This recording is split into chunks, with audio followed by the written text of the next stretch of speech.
Hello, everyone, and welcome to Full Time, where we take you around the world of soccer, locally, regionally, nationally, and internationally. Full Time is presented by the Game Sports Podcast and powered by 91 Network. You're listening to Season 5, Episode 3 of Full Time. I'm your host, Daniel Scarpino, and with me is our co-host, Gitano Gallo. Before we begin today's show, Full Time is sponsored by Little Caesars Pizza.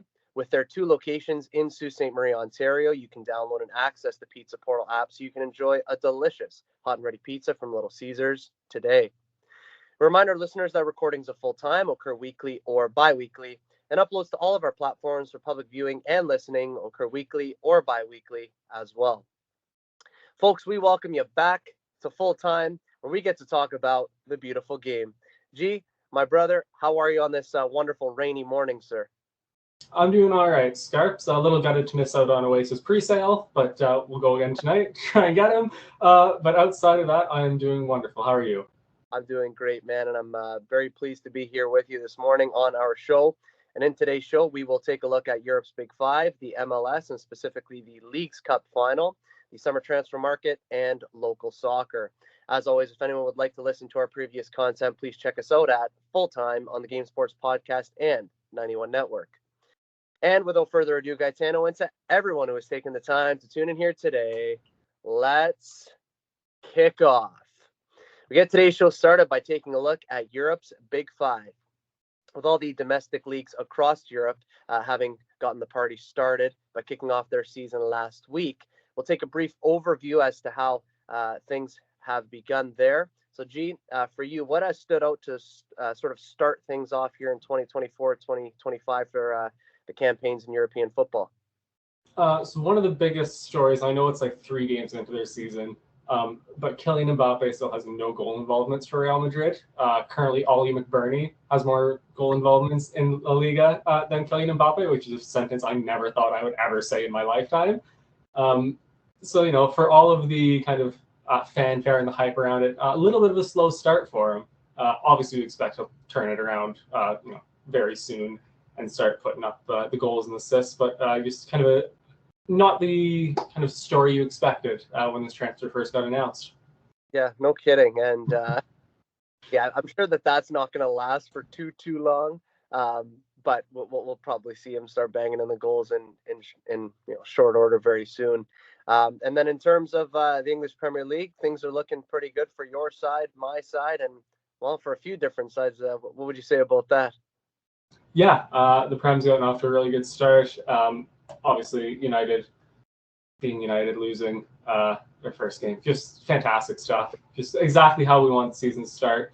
I really like Brighton's start. I know we're going to talk about them a little bit when it comes to transfers. I think they had kind of an off season last year. I think they're kind of back on kind of the trajectory we expected them to be on, just with their random wonder kid signings, play fantastic, sell them for a ton of money, rinse and repeat. I expect that kind of that cycle is going to pick up. And then City and Arsenal, both undefeated. I don't think Arsenal's conceded a goal yet, correct? Yeah, City only conceding the one. I think it's just been kind of, even if you look at the top 6 right now, and mind you, it's only 2 games played, but it's City, it's Brighton, it's Arsenal, Liverpool, Tottenham, Newcastle. Everyone kind of that we expect to be in that ballpark is there. So I think that's going to continue for most of the season here. Yeah, I'm definitely with you on that. And apart from the Premier League, the thing that kind of caught my eye the most was on match day 1 of Serie A. And I'd have to go and check myself for sure. But I think there were 7 out of the 10 games played, 7 or 8 of them were draws. Yeah, and they were like all 1-1. Like it wasn't even like, nothing, not that 1-1 draw can't be exciting, but it wasn't like there was like multiple goals. Like it was just 1-1 draws across the board. Yeah, and for me, that's either teams are being conservative and safe to start the season, or maybe it's just going to be super competitive and it's going to be a tight race, which, fingers crossed, I hope that's going to be the case. And again, it's super early days here with Europe's Big Five, but we don't have a ton, obviously, to highlight quite yet. But everything here that you'd want to catch on Full Time, Gitano and I are certainly going to be highlighting for all of you folks as the top 5 leagues in Europe continue to crack on. So international break in about a week, though, AG? So following this weekend's game week, it's an international break, which is just fantastic because it's not like we just had a summer full of international soccer. I would want some more. So yeah, we're going to continue to highlight everything here on Full Time on each show for you all in Europe's Big Five. Let's now transition to the MLS, where unlike Europe's Big Five, the MLS season is closer to the end than it is the beginning. League play is set to resume this weekend now that the Leagues Cup has concluded. And before we get into how things are shaping up for the playoff run in the MLS, let's take a look at how the Leagues Cup final went. The Leagues Cup, as mentioned in our previous show, is an annual competition between all MLS teams as well as Liga MX teams from Mexico. This competition puts a temporary pause in league play for the MLS as all teams compete in the tournament. It was Columbus and LAFC who met up in the Leagues Cup final. Both teams earned their way to the final after strong showings in the group stage and the knockout rounds. In the Leagues Cup final, things were level at 1-1 for most of the second half. That was until 2 stoppage time goals from Columbus would see themselves over the line to capture the Leagues Cup title in a relatively dramatic fashion. So, G, it was pretty entertaining to say the very least. But what can you say for this final? Yeah, I was like, outside of like stoppage time, it wasn't maybe the greatest game in the world. It was, back and forth, nothing too crazy either way. I forgot Olivier Giroud played for LAFC. Nice to see him pop up. Unbelievable player. Unbelievable. Could still be doing it in Europe. I'm going to throw it out there. But yeah, 2 late goals from Columbus. Something I know like every league kind of has this, but like the last 3 or 4 MLS Cup finals and League Cup finals, all seem to have had super late goals. Something like the Gareth Bale goal for LAFC and that MLS Cup final. So I don't know if it's just something in the water in North America. It's just the extra late goals. But I thought the game itself was actually really good. It was nice to see Zach Steffen for Columbus kind of stepping up. Ended up being goalkeeper of the tournament. Ex-City player, so I always want to see him succeed outside of that. But yeah, I thought, if you were to look at this game as a kind of advertisement, and mind you, there are League MX teams in the tournament too, but the final is happening with 2 MLS teams. So if you were to look at this as kind of an advertisement for MLS soccer for fans abroad, I thought this was a great kind of showing for it. The league, looks very good right now, kind of in just kind of the public eye. And a game like this definitely kind of pushes it kind of even further. I'm with you on that. And, in the past, I wasn't so sure how I thought about this tournament and the way I felt about it. Last year, I started to change my opinion a little bit, obviously with Inter Miami winning it and Lionel Messi and the whole bit. And then this year, too, I thought to myself, I think that this is great. It's, right before the playoff run in. And with the entertainment that was provided, I thought it was sensational. So a big congrats to Columbus. And they've been winning a few trophies these past couple of seasons. So they certainly are ready for what's ahead of them and all the rest of it. So with now the Leagues Cup final having concluded, G, that means that the MLS is ready to resume with each team having less than 10 games to play. So would you say that we're in for a tightly contested battle for teams aiming to qualify for the playoffs in the MLS? Oh, yeah. Again, we kind of talked about this. I don't know if it was last week or the week before, or last episode or the episode before, just how tight the playoff race is outside of, I think it was like San Jose. Like every other team in the league is within a couple of points of a playoff spot right now. And obviously the league hasn't played for the month and a bit for the Leagues Cup, so it's kind of in the same spot still. I expect these next couple of weeks are going to be super hectic with MLS. There's a bunch of double game weeks coming up with midweek games. I'm not going to make any sort of prediction of who's qualifying for what outside of San Jose not qualifying because it's just so tight.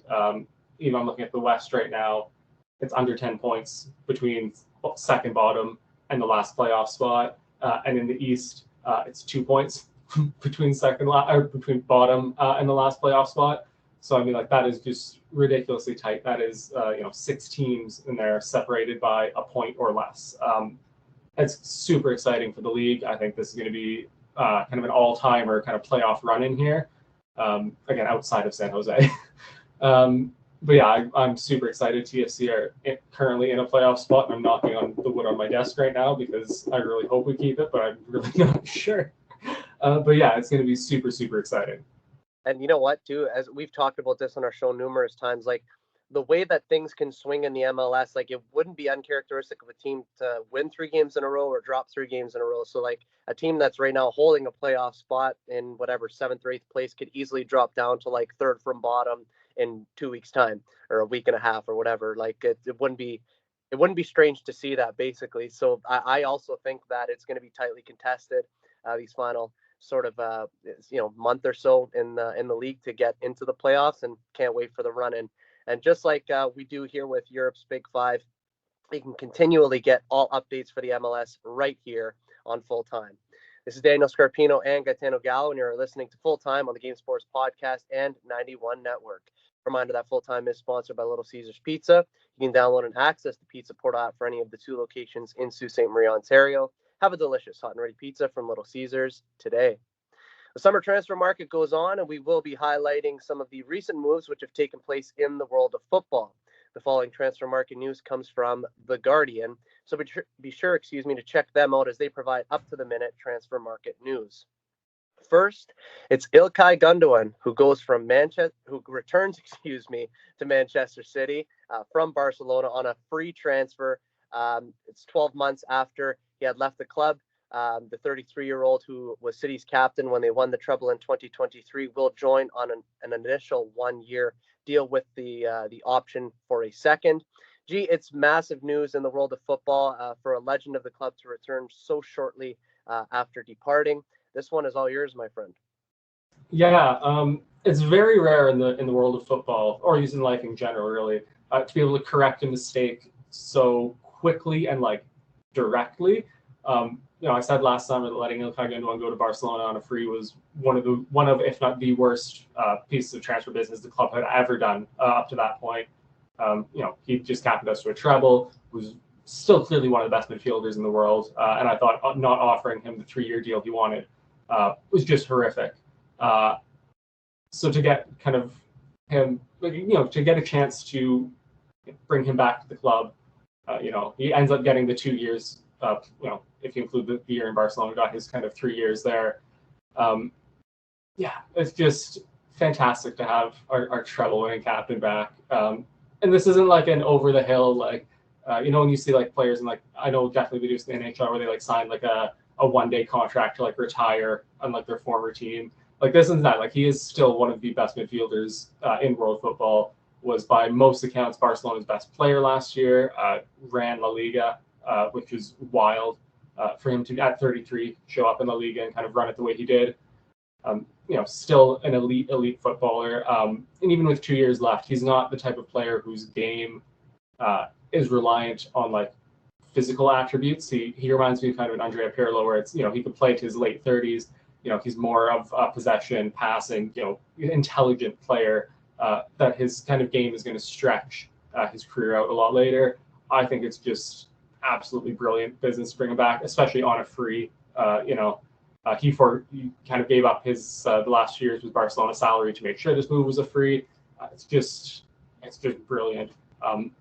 And I know there's been a lot of questions raised about because Pep had said in after one of our preseason games that James McAtee and Nico O'Reilly, 2 young players, he's like, I don't want them sold or loaned. I want them with the squad. So to kind of bring in another central midfielder, again, one of Ilkay Gundogan's quality. There's a lot of questions raised about that, kind of in terms of their playing time. But in my eyes, anyways, like I would staple James McAtee to Ilkay Gundogan for the next 2 years and be like, you learn everything you can from this man. And like I think that just to me makes way more sense. So City are probably going to be playing in the ballpark of 65 to 70 games this year, including the new Club World Cup next summer. So I think there's plenty of game time for all of those players. My captain's back. I'm so happy. No kidding. And I remember when he had left the club, all the wonderful things that you had shared about him, and all of them, of course, rang incredibly true. But now that he is back, I think that it's huge for Manchester City. I think it's devastating for the majority of the league. But you did make a good point.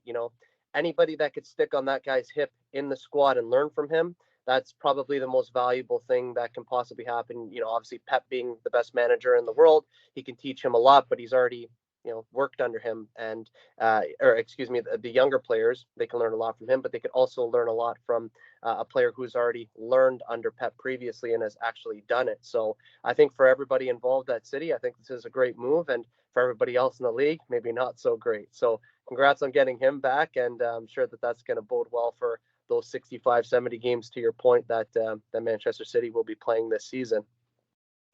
Mikel Merino goes from Real Sociedad to Arsenal for a fee of 31.6 million, including add-ons. The 4-year deal has been signed by Merino with an option for a further 12 months. The 28-year-old made 242 appearances for Real Sociedad after joining from Newcastle back in 2018. Arsenal get another piece to the puzzle here. What can you say about this deal? I think this is a really good deal. He's not exactly like a world beater, best midfielder in the league, any type of shout like that. But he's just like really solid across the board. Like, what you're getting from him. It's still a pretty high level. Like, don't get me wrong, he's not just some like scrub. He's still a very, very good football player. I think this is a great piece of business from Arsenal. It was like 31 million, you said? Yep. Yeah, like that is just, especially in today's market, for a player of his quality, I think that's just a steal. And I think he's just going to kind of settle right in with that squad, and he's going to look like he's been there for years and years and years. Already has a little bit of Premier League experience, about 25 odd games for Newcastle way back in the day. Until I pulled up his football page this morning, I forgot about that. Yeah. But yeah, so he's been in the Premier League before, was all right, was fantastic for Sociedad for those years. I think he's just going to be a great signing for you guys. I think so too. And, I'd mentioned it, I don't know if it was our last show or the one before, but Arsenal needed 3 pieces this transfer window, this off season: a defender, a midfielder, and obviously the biggest one being a striker. So we've got 2 out of the 3 pieces now. So now it's hopefully time before deadline day approaches that Arsenal get a striker, but we'll see what happens. But I also really like the deal. And I think that he, to your point, is going to fit in very, very well with this Arsenal squad under Mikel Arteta. Desiree Doué goes from Rennes to Paris Saint-Germain for a fee of 42.6 million. PSG continue to recruit emerging talent with a move for the versatile creative player who featured at the Olympics this summer. This is a 5-year deal for the youngster. Do you like the move? Yeah, I mean, like you said, PSG are kind of really pushing this youth movement now. Doué's only 19 years old, just turned 19 years old actually last month. So obviously, I don't think he's going to be a key player kind of maybe this year or next year, but definitely kind of for the future of this project. I think this is a really great signing. I think so too. And to your point, with the direction that PSG is going, they're changing their approach with bringing in a lot of young players. So I think that this is kind of how I said, another piece of the puzzle for Arsenal. I think this is another piece of the puzzle for PSG, and I think it fits well. Next, it's João Felix, who goes from Atletico Madrid to Chelsea for a fee of 42 million. The Portuguese international signs a 7-year deal in a permanent return after scoring 4 goals during a 6-month loan spell in 2023. Gitano, it's another player added to Chelsea's squad. Does this move make sense? Like, not in any capacity in my eyes. Obviously, like, we can make the jokes about, like, did you hear Carragher's comments? Are they going to change? Exactly. Like, it's not where is he going to play, it's where is he going to like change for the games. So obviously, like, we can make the squad size jokes. But he was at Chelsea for 6 months and did the equivalent of nothing. Those 4 goals really, it didn't push Chelsea any closer to any sort of major trophies. He's still only 24 years old, which blows my mind, considering how long it feels like he's been around. But he's not the player Chelsea need. If they're going to bring somebody into their 45-man squad, like, his profile isn't what they needed. He's already been there and not succeeded. I don't get this in any way, shape, or form. Neither do I. And I mean, you sign on for 7 years, and I've always wondered this too, and I don't know how often or if this even happens, but if he's going to continue to be with the Portuguese national team, I wonder if he would have ever called up the manager, Roberto Martinez, or whoever he might eventually play under at the international level, and say, hey, you know what? For my career, in order for me to stay involved with the national team, where do you think that I should go? I don't necessarily know if going to a squad with that many players makes a lot of sense, because if you're not in a good run of form, you're not getting game time. because Chelsea have essentially two teams. They have an A team and a B team. So I don't know if that's the best move for him. Time's going to tell, but we'll see if he could be fit in. And I hope so for his career, but for the sake of Chelsea, I really could care less. Jorginho Ruder goes from Leeds United to Brighton for a fee of 40 million. After a season and a half at Ellen Road, the 22-year-old joins the South Coast side for a club record fee, which is a 5-year contract. Leeds have been selling quite a bit this summer, and it's another big outgoing for them. What can you say for this one? Yeah, so just on Leeds quick. I mean, that's kind of what happens. They built a squad to try and stay in the Premier League. Didn't really work out for them. They've just had to. It's almost like Southampton, like back in the day. Right.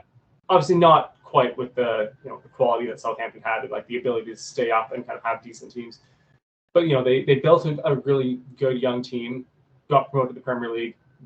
Didn't really work out. Nothing ever really clicked there. And now the vultures have been circling. And that kind of that project, that cycle at Leeds is done. This is obviously the time to kind of poach their players, and I've seen it happen quite a bit already this summer. I think this move for Jorginho Ruder for Brighton is fantastic. Like I mentioned, it's almost like they go and they find their wonder kids, buy him for cheap. He's going to show up, be fantastic for Brighton, because of course he will be. And then in probably 2 years we'll be talking about a 50-odd million move to a major European club. 22 years old as attacking midfielder, already has some 11 goals in 64 appearances in the Bundesliga for Hoffenheim, 8 goals in 66 appearances for Leeds. I think this is just going to be a banger for Brighton. Maybe not like right away, but I'd say give him maybe till January to kind of acclimatize, and then he'll be fine. I think so too. And you know what, Brighton, to your point, they've started off the season incredibly well. And it's another for them, which is great. And then in the case of Leeds, with the amount that they're selling, I'm sure that they're going to reinvest, and hopefully we do see them back in the Premier League in due time, because that's a proper club. But yeah, no, I think this is certainly a good move for the player, certainly a good thing for Brighton as well. Matthias de Ligt goes from Bayern Munich to Manchester United for 38.5 million. The former Ajax captain under Erik ten Hag will strengthen United at centre back after Euro's injury and Varane's departure. The 5-year deal has been signed with an option for an extension. How good of a move is this? I think it's all right. I think he's a fine player. Still only 25 years old, plenty of time left. But he's never really quite reached those levels that we thought he would back in the Ajax days, when they were knocking out Real Madrid in the Champions League and going to Champions League semifinals. He's never really kind of hit that level at Juve or at Bayern Munich. I don't know if if you can't do it there, if you can't be that guy, the star center back, organize your defense, hold it down. If you can't do that, surrounded by world-class talent at Juve and at Bayern Munich, can you be that guy at United when you're playing with Johnny Evans? And I don't know if he's the solution that United fans think he is. I think he definitely could be a piece of that solution. I still think they need more. He's going to need a legitimate defensive midfielder in front of him, because Casemiro's legs haven't been attached to him for the last 3 years. Scott McTominay's off to Napoli. He's going to need better fullbacks, because Luke Shaw is aging out. Diego Dallo's super inconsistent. You get like 2 or 3 good games from him, then he falls off a cliff for 6 months. So he's a piece of it. I don't think he's kind of the fix that United fans think he's going to be. So I'm interested to see kind of how this works out. Kind of whether this is maybe finally the time that he reaches that level, or if kind of he peaked at Ajax and it's kind of all been downhill from here. Either way, again, just because he's United, I hope it goes miserably. Obviously don't wish any ill intentions on him, but just for that sake, I don't hope it works out. It should be interesting to see what they do around him. Yeah, and that's exactly it. And a lot of people don't end up recognizing that. Like, yes, you can bring a good player, even a top player, to a club, but if you don't have the right pieces around him, it oftentimes doesn't work. The only thing I'm going to say as to why I think that this could very well work out is because Ten Hag has managed him before. He's expressed his belief in him, and perhaps he knows something that you know that's going to work in that system, and maybe they have an intention United to put different pieces around him. So I think that it could work. Time's going to tell, but yeah, we'll see what happens there. It is a big move for United nonetheless for their back line. Next, it's Willian Pacho, who goes from Frankfurt to Paris Saint-Germain for 34.2 million. The composed center back, who made an immediate impact in his first season at Frankfurt, signs a 5-year deal amid reported interest from Liverpool. Gitano, it's another signing for PSG. Let's talk about this one. Yeah, I really like this move for them. He was great last season for Frankfurt. Kind of I don't want to say one of the best center backs in the league, but very underrated. Was a lot better than kind of a lot of people are going to give him credit for. 22 years old, turns 23 this October. So plenty of time for him to grow and get better. I think this is going to be a banger for PSG. Yeah, I think it's also a big move, and again, they're continuing to bolster their squad, not just for now, but for the future, indeed. Conor Gallagher goes from Chelsea to Atletico Madrid for 34 million. After a delay in the deal initially, Gallagher completes his move to Atletico Madrid, allowing the 24-year-old to start fresh in Spain. Gitano, what do you make of this one? I love this move. No disrespect to Conor Gallagher. He's not the most technically gifted player, but his work rate and his brain for the game are incredible. So I think Diego Simeone is almost like the perfect manager for him to just plop him in the midfield. He's like, run around, tackle everything, just chaos, just make chaos. And I think Conor Gallagher is going to be fantastic at that. It's just, I think, just like a perfect move for him. Gets him out of that Chelsea squad where that midfield is just overloaded with players, obviously. I think it's just brilliant for them, brilliant for him, brilliant for the club. It's gonna be great for them. I think so too. It's going to be a good fit for the player. It's going to be a good fit for the club. And we're going to talk about this next week in our show, sort of the winners and the losers of the transfer window. I'm going to give an early shout right now for Atletico Madrid because some of the business that they've done this window has been sensational. And I think this is another really good move for them and for their season, which is, just commenced a couple weeks ago. Evan Nilsson goes from Porto to Bournemouth, 31.7 million. The hugely sought-after striker with 60 Porto goals in 4 years now joins Bournemouth for a fee that could reach a club record of 40 million after add-ons. Gitano, it looks like Bournemouth have replaced Dominic Solanke in pretty excellent fashion here. What are your thoughts? Yeah, I'm super excited for this. Again, it's one of those transfers that a couple years ago you think oh, Bournemouth signing one of the top strikers in Portugal, that would never happen. Yet here we are, 24 years old, turns 25 this October. He just scores goals. He is a goal machine. I really hope he kind of hits the ground running. The Premier League's been kind of lacking some Brazilian flair up front. I think this just has all the makings of being a really fantastic move. I hope it turns out that way. Yes, and I think that this is great for Bournemouth. I thought last season they were excellent, and this season too. I think with this addition, especially once Solanke departed, I think that this is going to be great for them. Wilson Odobert goes from Burnley to Tottenham for a fee of 31.5 million. Spurs announced the surprise swoop for the teenager who signs a 5-year deal and will wear the number 28 shirt. Gitano, is this a good signing for Spurs? Yeah, I think it's all right. Again, it's not going to be a signing I think that has any impact, this year. Next year is only 19 years old. Spurs like to think they're competing at the top of the Premier League. I don't see him getting, tons of, game time right away. Also, he plays kind of left mid, left wing, which Raheem Son's going to be playing most of his minutes. So it's not something that's going to be super impactful right away. But I think, being involved in that squad, learning from a player like him and Son, definitely has kind of all the makings to be a really good signing for them for the future. I think so too, and to learn under Ange at that club, I think will bode well for him if Ange even stays there. We know that the turnover rate with Tottenham managers is, pretty often. So we'll see how it works out. A young player, but certainly a lot of potential. And as always, we did not cover every single transfer that has taken place this window. So are there any, Gitano, that have caught your eye as of recent? So I'm gonna bring up two here. So the first one being João Cancelo leaving Man City, going to Al Hilal for about 40 million. He hasn't really been a City player for the last couple of years. since kind of being exiled in December, January, the treble-winning season. Spent some time on loan at Bayern Munich. Spent last year at Barcelona. He was never going to have a spot in the City squad, especially considering he had some kind of backroom issues. Nothing too publicized in terms of details, but had a falling out with Pep. It was never going to work out. So to get 40 million for him and get those wages off the book, fantastic. On his day, one of the best fullbacks I've ever seen. Just phenomenal. Just a shame he kind of couldn't get his head right and kind of keep that level.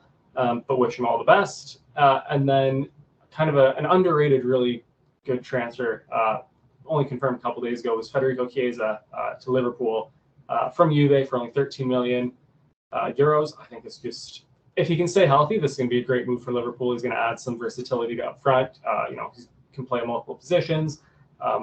You mentioned when we were off air that, after that Euro campaign, you wanted Arsenal to sign him. He was fantastic, one of Italy's best players. Again, he's just been unfortunate with injuries. He's missed 80 games in the last 3 years, which is quite a few. So I think, if he can stay healthy, this will be a really good addition to Liverpool. Maybe doesn't, push them right to the top of the table or, to any sort of major trophy, but definitely puts them well in the hunt for it. And I think if he gets hurt and he spends most of his kind of tenure in the hospital for them, then, a 13 million pound fee isn't the worst. Yeah, I'm with you on that. It has all the makings of being a great signing, but again, he does have to stay fit and healthy. There were a few as well that caught my eye. Toyn Koop-Miners goes from Atalanta to Juventus for up to 60 million in add-ons. I think that's a solid addition to Juve's midfield.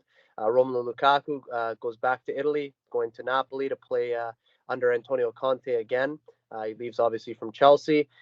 This is his 8th club, by the way. Lukaku, he's signed now for his 8th different club, and he does sign for 30 million. And Aaron Ramsdale was reported this morning to leave Arsenal for Southampton, where he will be back to being a number 1. So I want to tip my cap to him and wish him all the best, because he was a great servant to the club at Arsenal. And then the last one, nothing confirmed yet officially, but reported this morning, Ivan Toney is heading to Saudi Arabia. I don't know which club or for what fee it is, but he will be leaving Brentford, as it's been reported this morning. So those are a few others that caught my eye. And basically the summer transfer market only has a few days left. Gitano, it does close here on September 2nd, which is Monday of next week. And there's going to be I feel like there's going to be some big deadline deals on the last day. What do you think? Oh, absolutely. There's just nothing better than deadline day chaos. But just want to touch on Toney. Do you wish maybe Arsenal was in for that? That's the exact kind of profile that they need. So I had read a report, and I don't remember the outlet, so I don't want to quote it, but apparently Mikel Arteta had a meeting with him and they had a discussion. So if that is the case, I trust Arteta's judgment that if he didn't want him, he didn't want him. However, if that was sort of a fake report and it didn't happen, then I would have been certainly disappointed at this moment in time that we didn't go in for him, because I've been shouting since last season, maybe even before last season, that we should get somebody like him. So again, especially with missing out on Solanke too, not even being in the running for him either. Again, just, and not that it has to be an English striker, but I just feel like for Arsenal, they've seen two kind of perfect targets go either, to their biggest rival in Spurs or leave the league. Just feels like missed opportunity. Certainly feels that way. And again, I don't know what's going to happen here by the time September 2nd comes around, but I am still in the camp. I know you are. A lot of Arsenal fans are.